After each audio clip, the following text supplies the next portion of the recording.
La segunda parte del desayuno es una presentación de Colchones y Sommiers Deseos, que los invita como siempre a conocer todos sus exclusivos productos, lo mejor a un precio justo y en 12 pagos sin recargo. Bueno, ustedes saben que nosotros estamos desayunando con mucho gusto acá en casa, teniendo la suerte y el placer de recibir a Leonora Navata y a Rubén Campero, que llevan adelante esta aventura excepcional que el canal ha puesto en pantalla los sábados a las 22 horas, que se llama Sexualmente, y los estábamos invitando a ustedes a participar con sus preguntas, con sus requerimientos.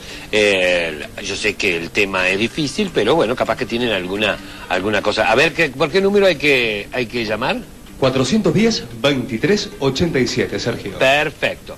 José de Manga Rural ya llamó y dice así: el sexo, cuando uno escucha hablar de él, siempre se habla desde el punto de vista fisiológico, reproductivo, o en todo caso también como fuente de placer.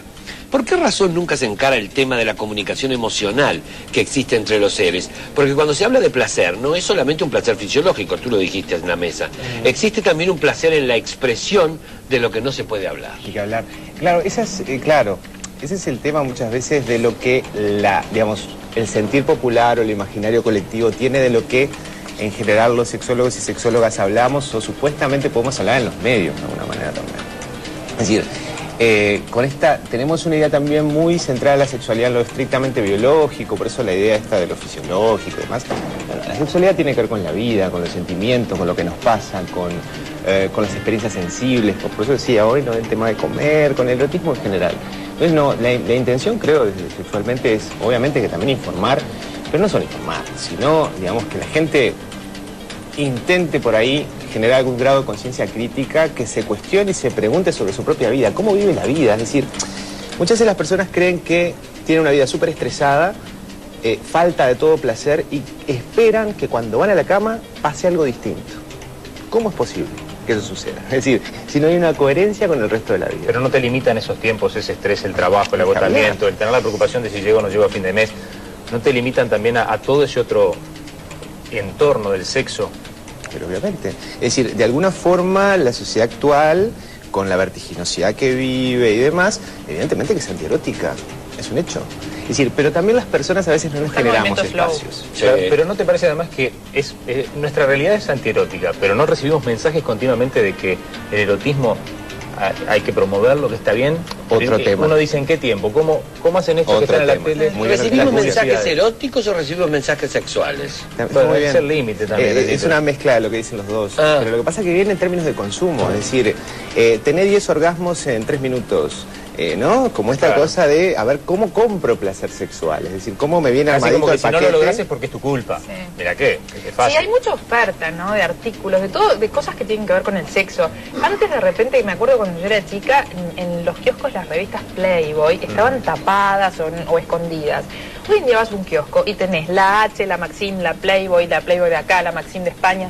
Tenés una oferta tan grande de el acceso al erotismo, a la mujer desnuda o al hombre desnudo, ¿por qué no? Es tan grande que es como que, bueno, es más fácil, se tiene a la mano. Sí. Entonces, capaz que ahí, en eso que se tiene tan a la mano, se pierde un poco, bueno, es cosa de todos los días. El erotismo, todo eso es cosa de todos los días, de todas las horas, entonces de repente la gente no guarda esos momentos tanto porque los tiene ahí. Ahora también, ¿a vos no te parece, desde el punto de vista vos como observadora inteligente, que nuestra sociedad ha sido una sociedad que se ha jactado durante muchísimos años de ser una sociedad que no tenía una unidad muy fuerte con la religión? La religión, por otro lado, marca todo un montón de reglas desde el punto de vista del erotismo y desde el punto de vista de la práctica sexual. Entonces, es decir, sin embargo, cuando el tema se trata o se pone en una mesa de discusión, vos te das cuenta que el uruguayo es mucho más pacato y pesan en él muchísimas más cosas desde el punto de vista de la religión que les han coartado, en definitiva, el desarrollo de una vida sexual plena. Yo creo que sí, creo que está bien, si bien el uruguayo se jacta de que no es religioso, de que el Estado no es religioso, que es distinto a que el uruguayo no lo sea, en sí cada uno de nosotros tenemos algo de religiosos. O sea, cada uno de nosotros fuimos, aunque no seamos bautizados o educados de manera judeocristiana. O sea, por eso nosotros contamos 2000 años de historia y no lo que hay antes. Entonces, venimos educados así, seamos de la región que seamos o seamos agnósticos, no importa. Entonces me parece que en realidad pesa mucho más la educación y la cultura de todo nuestro alrededor que nuestras creencias religiosas. Me parece que va por ahí en ese tema. Igualmente, vos sabés, quiero una lanza por el uruguayo y la uruguaya también, ¿no? Porque tenemos esta cosa, es verdad, somos pacatos y pacatas y demás. Pero cuando a las personas en general se les ofrece un espacio de libertad, un espacio de diversidad, un espacio en el cual no se le normatiza, no se le indica ni ordena cómo es que debe expresar su erotismo y su placer, la gente lo agarra. Sí, pero son minorías en general. Depende, mira, yo he trabajado en distintos sectores, tanto a nivel, por ejemplo, en barrios periféricos, en sectores incluso también social alto, y aparece esta cosa de cuando se genera un vínculo, bueno, claro, evidentemente en situaciones de taller, en situaciones masivas uno no tiene control de cómo el mensaje llega y demás, pero aparece algo. Yo creo que está bueno apostar por esto de que sí, siempre tenemos esa posibilidad de liberarnos y que en realidad todos los días hacemos algo para reprimirnos. ¿Ah? No es que la represión se instaló y está ahí puesta y no hay forma de sacarla, no, yo activamente todos los días la mantengo. Entonces, me parece que es una forma de pensar distinto para, bueno, no decir, bueno, soy pacato y ya, toda la vida voy a ser pacato. No sé, ahí creo que disentimos un poco nosotros. Nosotros siempre tenemos como tire y afloje, por además, suerte, eso es ¿no? una maravilla, porque eso es lo que le da sal y pimienta a la cosa. Yo creo que el uruguayo es un tipo, para algunas cosas, que tiene el marketing metido hasta en los huesos, ¿viste? Entonces, el uruguayo se vende como un tipo tolerante, como un tipo políticamente correcto. Siempre el uruguayo vende eso. Entonces, en el mundo, che, qué bárbaro los uruguayos, mirá qué educados que son, mirá cómo triunfan, mirá el uruguayito que se fue con la guitarra a España y cómo triunfó. O sea, el uruguayo vende eso, es un tipo de avanzada, vende que es un tipo culto. Y en realidad yo no sé si es tan así. Me parece que se vende mucho más así de lo que es.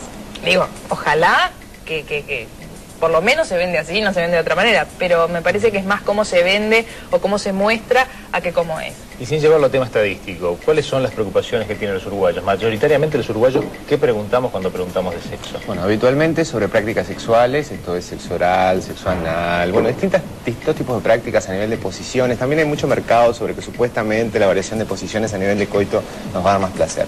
Sobre el tema VIH-Sida, infecciones de transmisión sexual en general, métodos anticonceptivos, todo lo que es planificación familiar en general, se pregunta bastante sobre diversidad sexual, el tema, bueno, de por qué a las personas, bueno, nos gustan determinados sexos o ambos, o mezclas, o combinaciones infinitas e inéditas que podemos tener. No, hay mucho que preguntan es tamaño. Tamaño, si el tamaño es normal. Eso, o sea, de cada 10 preguntas, lo que vos 2, leíste, 3, hicieron una estadística el otro día en España. El otro día leíamos una cifra que llegó a la conclusión después de 15 años de estudio, miles de pacientes analizados, que 14 centímetros es la media a nivel mundial. Sí, es un promedio. Y que los franceses, por lo menos, no estaba cuantificado África, yo lo dije en broma, pero es verdad, no estaba cuantificado África. En el resto del mundo, 16 es el máximo con los franceses en promedio. Después venían los italianos con 15, después venían los españoles con 14. Y estaban los coreanos últimos con 9,6. ¿Por qué nos preocupa tanto el tamaño? En realidad no está directamente vinculado al placer sexual ni para una parte ni para la otra. En lo absoluto, pero estamos en una cultura que se llama falocéntrica, centramos todo en que, vos lo decías, Eleonora, ¿se podrá o no se podrá mostrar un pene? Pero ¿por qué sí se puede mostrar una mujer desnuda donde se le ve el pubis? Es decir, que las mujeres no tienen nada y por eso sí pueden aparecer públicamente, digamos, de hecho se comercia con ellas. Tenemos toda una mística en relación al falo, en relación al pene, en realidad el falo como símbolo de poder, que parece que el pene es la solución para todos los males de los seres humanos. Eso es como se plantea la sexualidad. Bueno, inclusive nosotros muchas veces venían preguntas y decían, ¿cómo hacen dos lesbianas para tener relaciones?